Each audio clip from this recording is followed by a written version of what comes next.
always have to like tell people, like, they're like, where's Hampton? They don't know where Hampton's at, but like, well, it's on the way to Rome Mountain. If you blink, you miss it. So it's a really small town, but in this small town, man, and the flood really showed that what matters about this place is like everybody shows up when you need them to. Everybody will show up for you. If you call or something's happened, you don't have to make the call. They're just going to be there. That's what's awesome about this place. I love it.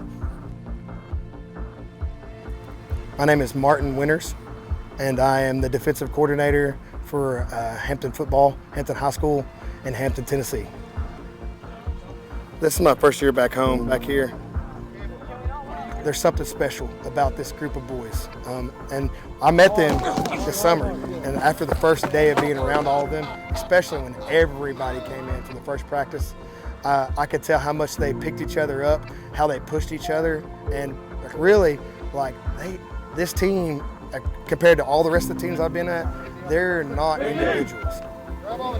They're all about lifting each other up, and you can see that they actually genuinely care for one another. And maybe where I got here late, the flood has something to do with that, but I don't think it does. I think that that's just the way they are. I've never coached a team that is as tight as they are, and I feel lucky to just be a part of it.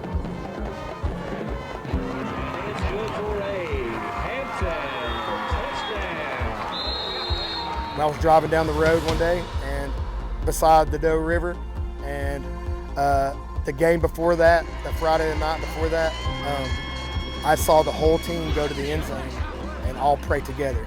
And it hit me and everybody in this community. People were talking about that.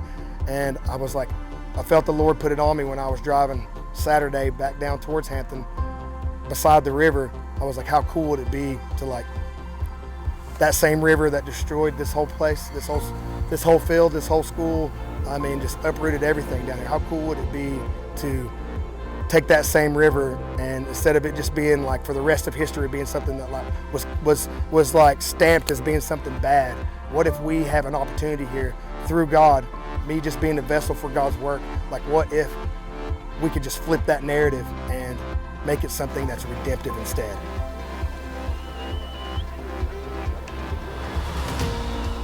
I told them how proud I was of them, what they did Friday before the game, and how big of an impact that had. And I led into, like, you know, if you don't know Jesus, I kind of explained the gospel to them.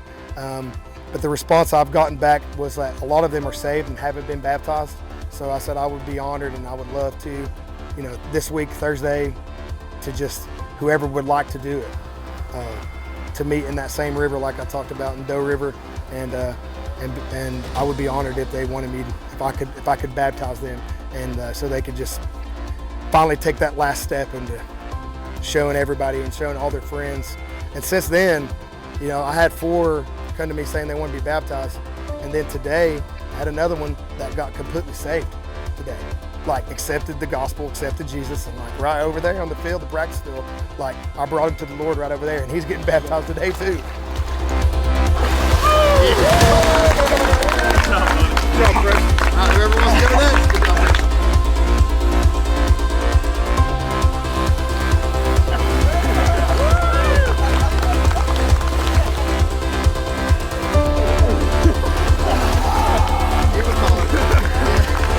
New to the faith today.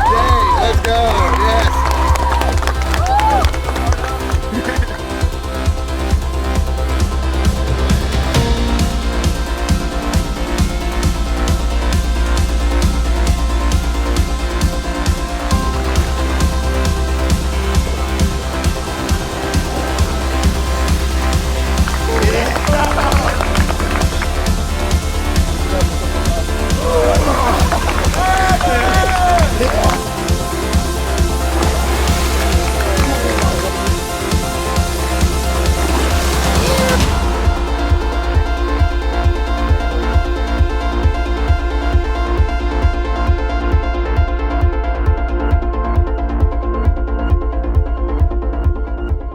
God has me here for a reason, you know, and I love football, but I don't think that's why I'm here.